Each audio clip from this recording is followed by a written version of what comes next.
রাত হলেই শ্যামপুর গ্রামে শুনশান নীরবতা নেমে আসে। এই নীরবতার মাঝে থাকে শুধুই পাতার মর্মর আওয়াজ আর ঝিঁঝি পোকার ডাক। একটানা সেই ডাকে মোহনীয় হয়ে থাকে যেন কুসুমপুর গ্রাম। শুনশান নীরবতার এই গ্রামে আজ ও রাত নেমে এসেছে। কিন্তু প্রতিদিনের মতো চুপচাপ নেই কেউ।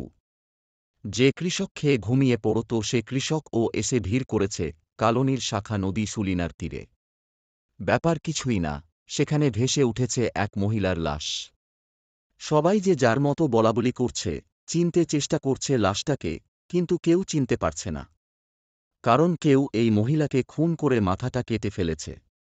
এখন চারিদিকে লোক পাঠানো হয়েছে মাথার খোঁজে। মাথা খুঁজে না পাওয়া পর্যন্ত এই লাশ দাফন করার জন্য কেউ এগোচ্ছে না। এর মাঝেই কোনো মানুষ গিয়ে দূর থেকে কাঠি দিয়ে লাশের হাত পা দেখার চেষ্টা করে চলেছে।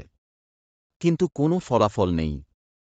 হাতে পায়ে কোনো চিহ্ন নেই যে লাশটাকে চেনা যায়। রাত যত বাড়তে থাকে তত ভিড় বাড়তে থাকে। মাঝে ভিড়ের চাপ কমে গিয়েছিল, কিন্তু হঠাৎ করে শোনা যায় শেখের বাড়ির সুলেখাকে পাওয়া যাচ্ছে না। ভাইয়ের সাথে ঝগড়া করে ঘর থেকে রেগে গিয়ে বের হয়ে গিয়েছিল সুলেখা। তারপর থেকে ওর আর কোনো পাত্তা নেই। সৎ মা ও সুলেখার কোনো খোঁজ করিনি। এখনও সুলেখার মায়ের কোনো দেখা নেই। শুধু ওর বড় ভাই জমির ক্ষেতে কান্নাকাটি করছে লাশটার পাশে। অনেকেই ওকে ধরে রাখার চেষ্টা করছে, কিন্তু পারছে না। বারবার আছাড় খেয়ে খেয়ে মরা কান্না জুড়ে দিয়েছে জামাল শেখ। ছোট বোন তাকে অনেক ভালোবাসছে। সকালে ঝগড়া হবার সময় বলেছিল, যা দূরে গিয়ে মর গে। এখন সেই কথা শুনিয়ে বলতে বলতে চিৎকার করে কেঁদে উঠল। কিন্তু লাশের পরিচয় পাওয়া গেল না। এর মাঝেই গ্রামের ৩ জন মুরব্বি এসে নিজেদের মাঝে আলোচনা করতে লাগল। কেউ এই লাশ দাফন করতে চায়, কেউ নিয়ে ফেলে দিতে চায় সেই পানিতে যেখান থেকে ভেসে এসেছে লাশ। কেউ কেউ জানাজা পড়ার জন্যই বসে আছে, কিন্তু লাশের পরিচয় পাওয়া গেল না।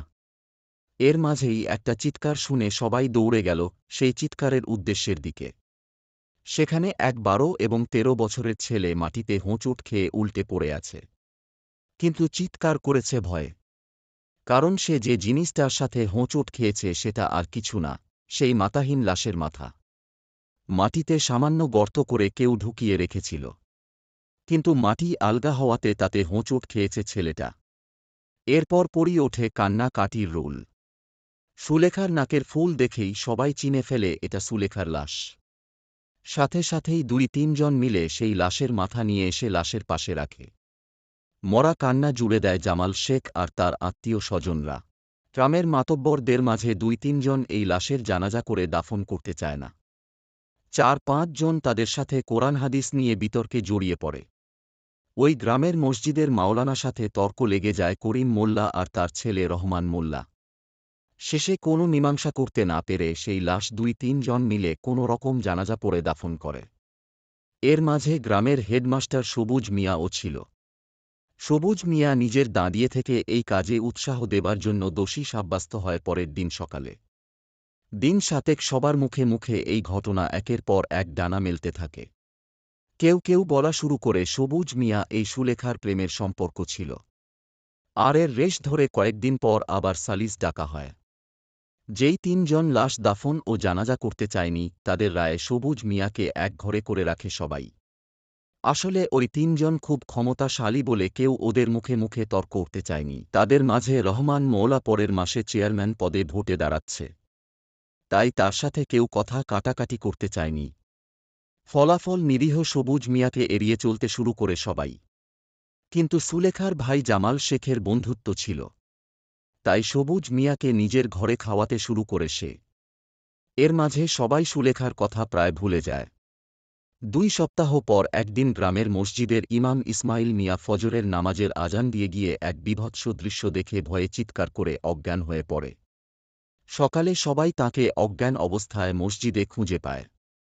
কেউ বলতে পারছে না কেন সে অজ্ঞান হয়েছে।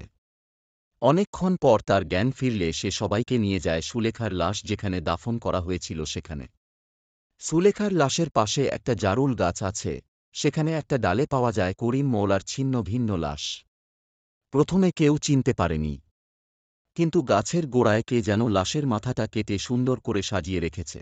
পার্ট 2 দেখার জন্য চ্যানেলটি সাবস্ক্রাইব করুন।